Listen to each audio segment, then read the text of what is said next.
Welcome to the poster session entitled Letting Maps Tell the Story. My name is Alex McDonald. I'm with the Texas Coalition for Human Rights. Last year, the Texas World History Standard on the subject of the Arab-Israeli conflict was changed, and the following was added, quote, discuss factors contributing to the Arab-Israeli conflict, unquote. And my goal today is to use maps to identify historical and contemporary factors that contribute to today's Arab-Israeli conflict. I will present 26 maps in about 20 minutes, and we will have a Q&A after that. If you have any quick question about a map, please go ahead and ask, but otherwise it would be great if you could hold the questions until the end. This is in no way a complete description of the history of the region or all the factors that contribute to the conflict, but these are the factors that maps can easily show. So with that, let's get started. One reason that maps are an appropriate way to look at the Israeli-Arab conflict is because a lot of the conflict is about the land. Who owns it, who gets to rule over it, and who can live on it. This first set of three maps date from about 3,000 years ago. The first map shows Canaan in the 13th century BCE. So if I go down here and look at the description, so this is the land of Canaan, kingdoms said to have been encountered by the Israelites at the time of the settlement of the Israelites. So this is today's Israel, sort of on the left here. The middle map, the second one, is one of the interpretations of Greater Israel as described in the Old Testament. Many people believe that Jews have a right to the land because of how they interpret the Old Testament. Many Jews, Christians, and Muslims don't agree with that interpretation, but it still is a major factor in the conflict today. And then finally on the right is a map of the Kingdom of Israel from 924 to 722 BCE. And so this part is the same as Israel today, and this part is not part of Israel today. But it's relevant from the conflict standpoint because you have on the first map a group of people who have been or descended from people thousands of years in the land, being the Palestinians who claim some claim to be descendants of Canaanites. You have some who believe that God gave them the land, and then you have some who say that there were even Jews who are not religious, say, hey, we used to, my ancestors or whatever lived here at the 10th century or 9th and 10th century BCE. So here we have a historical potential conflict.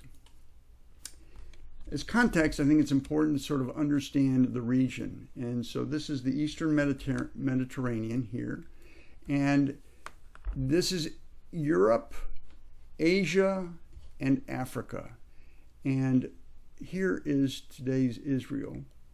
And you can see how any empire or major kingdom wanting to invade another part of the world would have to go through this narrow strip of land to get from Africa to Asia and Europe.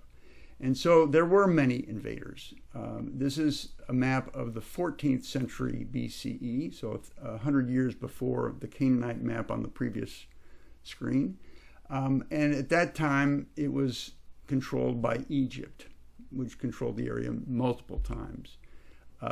After the Israelites, it was the Assyrians who at this point were around here. But there were many. There was the Persians, there were the Romans, there were the Muslim caliphs, there was Alexander the Great. And finally, just before World War I, for 400 years, the Ottoman Empire controlled the region here. And this is a map of the Ottoman Empire and different parts of the region that it controlled at different times. So let's move on. So that gives you an idea of all the different invaders and where it is and so on. So we get to World War I now. And this is Britain made 3 promises. And they're kind of conflicted, which adds to this conflict issue. So the first map here on the left is a map of what's called the McMahon-Hussein Correspondence, which is where Britain in 1915 started a number of letters back and forth to the Sharif of Mecca, and wanting to get the Arabs' help to fight the Ottoman Empire. And they came to an agreement where the Arabs would help the British, and by defeating the Ottomans in exchange for their freedom and independence. And so the deal was the part in this dark line would be free Arab, independent Arab territory, with the exception of this hashed area, which was named as an exception. In 1916, just slightly thereafter, the British made a deal with the French in the Sykes-Picot Agreement. And you can see in blue here is the French territory or control. The burgundy is the British control. And A and B down here says independent Arab state. But what's of interest to us is this area right here, which is what we call Israel today. And note that it's in brown, and that down here is described as international sphere. So already within a year of the deal, there seems to be, now this is sort of a secret agreement, you can see that there's already potential conflict. And this map is a map of Palestine under the British Mandate, which started in 1922. But in 1917, so a year after the Sykes-Picot Agreement, the British wrote a letter to Lord Rothschild with the Balfour Declaration, which promised to establish a homeland for Jews in Palestine. So here we have the foundation for a potential conflict in that there were promises made to the Arabs. They lost 20,000 people fighting the Ottomans. So they had some big skin in the game. You had Sykes-Picot with the French, and then you had Britain making a promise to the Jews, all for the same land. So let's look at population in the region. So this is a map of 1878, and this shows how the area was populated. And you can see overwhelming, these small little dots are Palestinian villages. So it's a very agricultural type society. And then there are some towns, like Nablus here is a larger circle, and Bethlehem, as you can see here. And there were some mixed towns, meaning Jewish and Arab. And you can see Haifa here, Tiberias, Jaffa, and Jerusalem, and Hebron. And there was one Jewish colony right here. Okay. The late 19th century, there was a move. Jews started immigrating to Palestine. There was the Zionist Congress in 1897, and they declared at that Congress that they wanted to make a new Jewish state in Palestine. And so there was a lot of immigration. So looking now primarily just at the Jewish communities, this is 1881 through 1914. You can see now these white circles are Jewish settlements, and then the filled in ones are major Jewish settlements, and then the Arab towns are these squares. So you can see there are now many more settlements starting to occur in Palestine. So you can see what the immigration looks like. By 1946, you can see that Jewish population is quite significant. Jewish is the purple. And so, although, and even to the point of in this district around where Tel Aviv is, you can see even Jews are a majority of that district now. And they're almost half in the Haifa district here, and maybe a third or so in the Jerusalem area. So they're starting to become a significant population. And so now think about it from the standpoint of both a Jewish immigrant who believes that they have a right to a homeland here because of the Balfour Declaration, and from an Arab who fought for their independence and don't want all this immigration and dilution of their political power to all these immigrants. So just to give you an idea of the level of immigration, in 1922, when the British did their first census, a little over 11% of the population was Jewish. And so by 1946, it was a third. So, when it was 11% in 1922, a third of those had arrived in the last 4 years since the Balfour Declaration. So a significant increase. This is the land ownership over that time frame. This is 1930, and the dark areas are the Jewish ownership. And here's 1945. This includes both completely Jewish owned, which is the solid red, and then mixed ownership in the striped. So you can see the similar patterns from 1930, but maybe just filled out a little bit more and more remote areas here.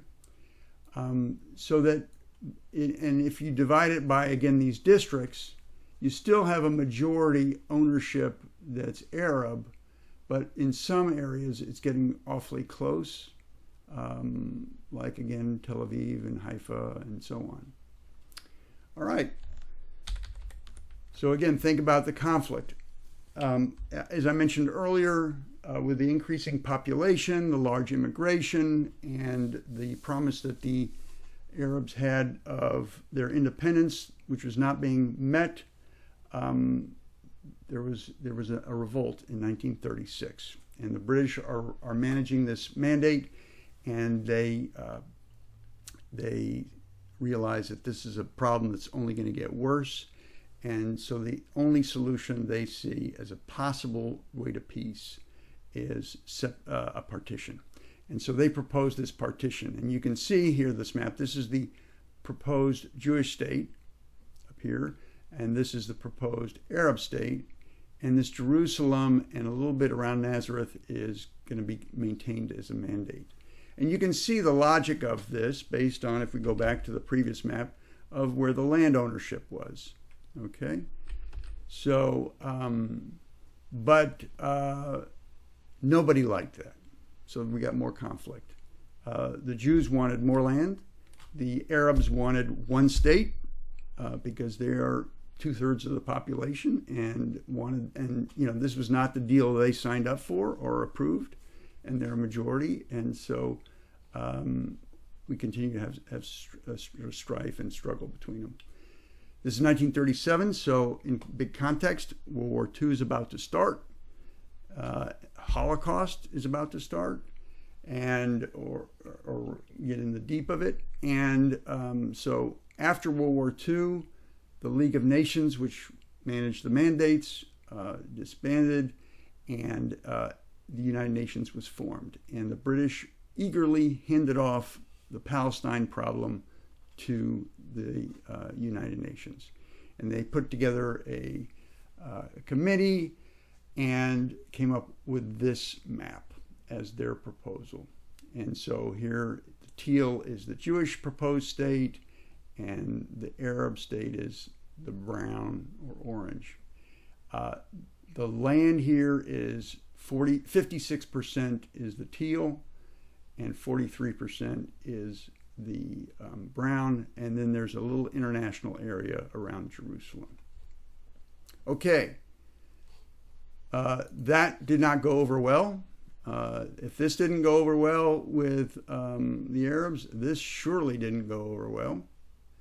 And just to give you an idea, only 1% of this population was Jewish in the southern part. And so, their idea of giving that to the Jewish state was ludicrous.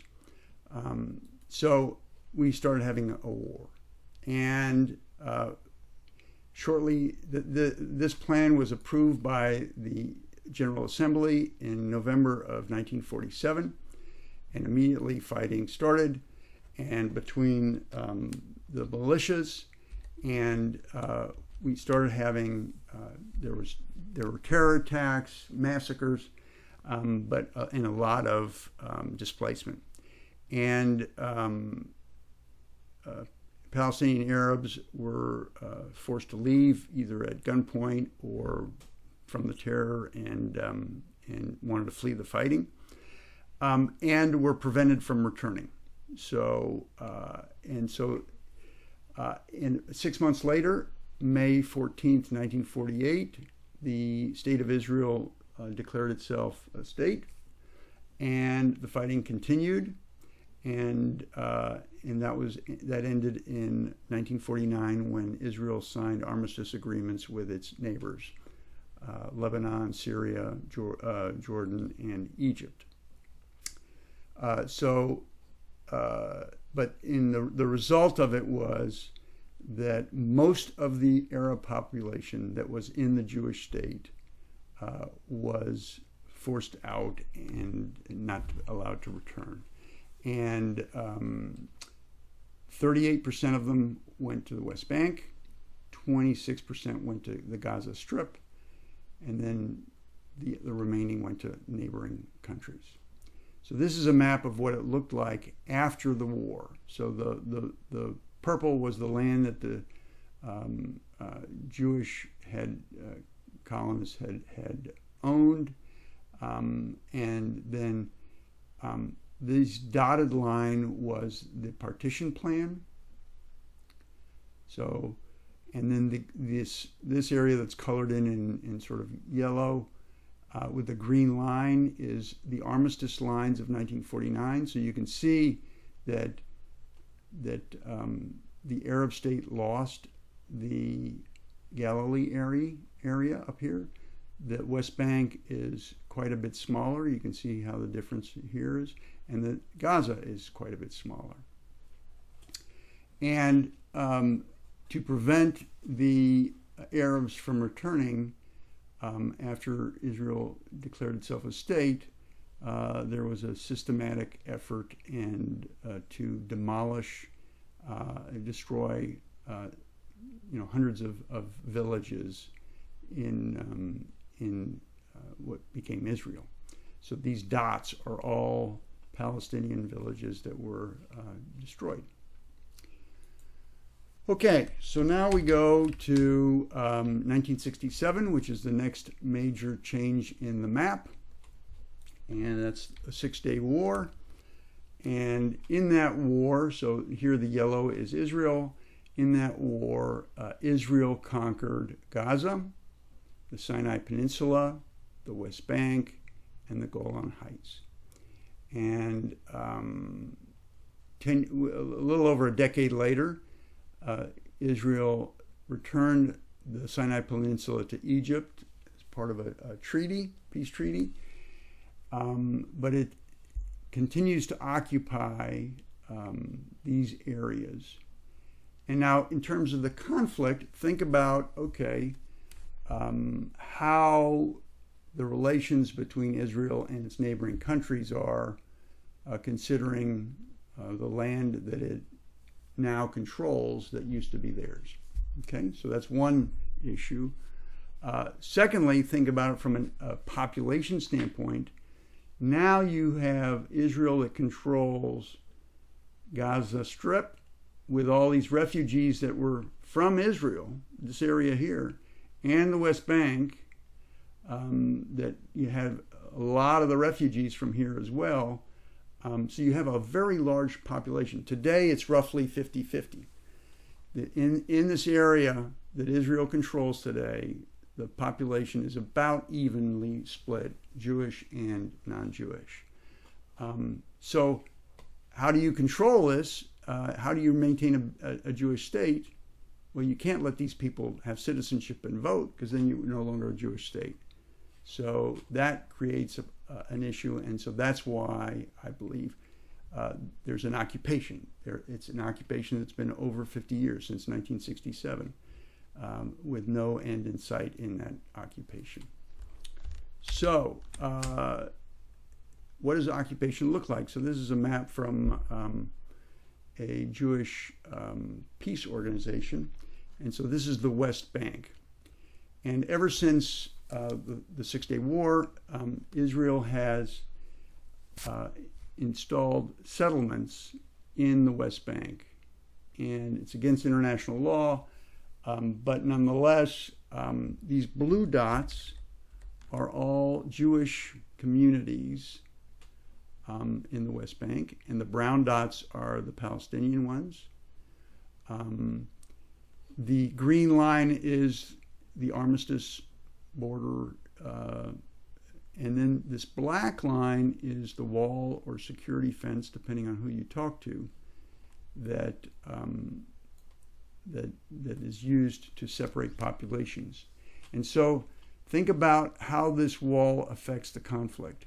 If you're a Palestinian, and let's say you're in Qalqilia here, and it's agrarian society, so you're using your olive groves or fields or whatever in this area, and suddenly Israel builds this fence and wall around you, so you only have one exit here, and you can't get to your land. And in fact, it's now given to this Jewish population, and they put in some settlements here to take the land that you used to have, and it's in internationally recognized as part of Palestine.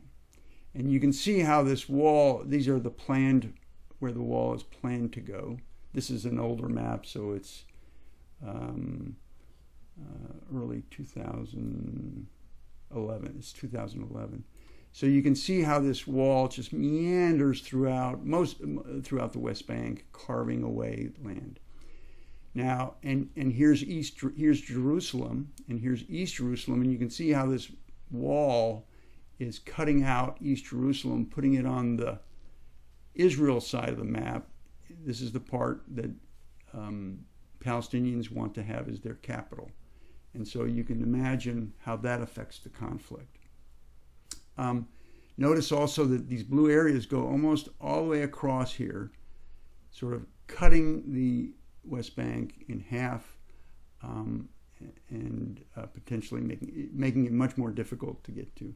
These brown areas are areas called areas B and C, A and B from the Oslo Accords, but note that they're not connected, so that Israel controls Area C, which is the remaining of the space, but so they're always in Israeli control, and you can imagine what that means in terms of day-to-day life for Palestinians to go from, if they want to go from Hebron to Bethlehem, even in the West Bank, they haven't left the West Bank, and they're on roads that are controlled by the Israeli military. And if they want to go if they're a Palestinian Christian from Bethlehem and want to go to the Church of the Nativity in Jerusalem, they have to get a permit to go through the wall and so on. So you can imagine how that affects daily life. Notice here in the legend also that there are roads used by Israelis and roads used by Palestinians. So there's a segregated road system, if you will, because the Israelis want to make it easy for the settlers to get back and forth into Israel. But they also want to have checkpoints for the Palestinians. So you have some segregation in the road system. To build all these settlements, you got to get rid of some of the Palestinian structures, and so there's a demolishment that goes on regularly. And so these are maps from the UN that show the demolitions, at different times. This is a 2-month period. This is by year and showing what the region is. And then finally, this is a better map of the road system. This shows you, first of all, they have different colored license plates, so that's how they know. This is a Palestinian license plate. This is an Israeli license plate.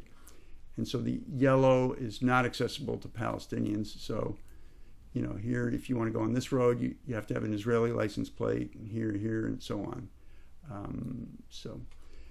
But to control all these Palestinians, even in their land, you have to have all these checkpoints. And so this is a map of checkpoints throughout the area. That can take a long time and can be blocked. You're never sure.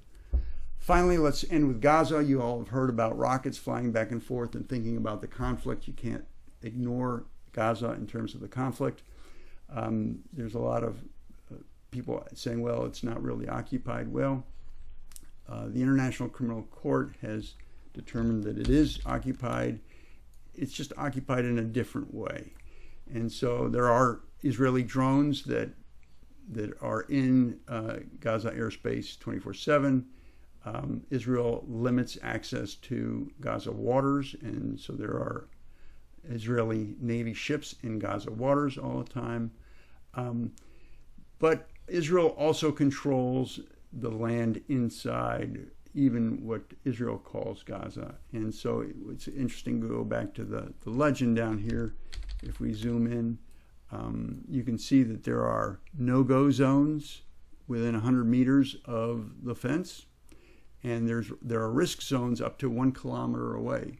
And people get shot in the Great March of Return, which was a march that happened every Friday, starting I think in 2018, the end of March, and there were over 10,000 people who were shot by snipers, by the Israeli snipers along here.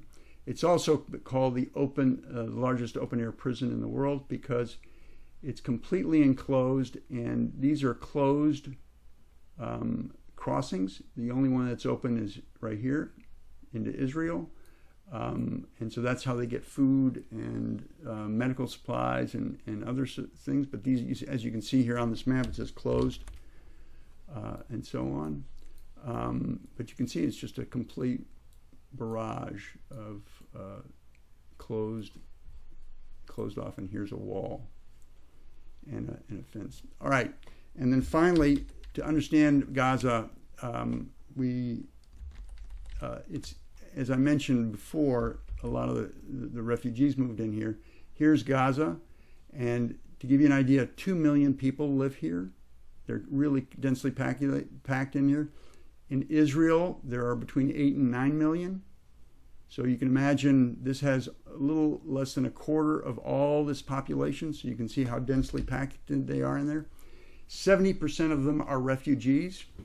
So this is an interesting map of the 2014 Gaza war, some people call it, massacre, other people call it, where there were 2,219 people in Gaza killed. 56% of them were refugees, and these are the towns where their families were from. And they wanted to return there. That's what the Great March of Return is about. So think about the conflict of, hey, I want to go home, instead I'm being bombed. And of course, Israel does not want to have more Arab or non-Jewish citizens. So there's the conflict. And that's it. Thank you very much.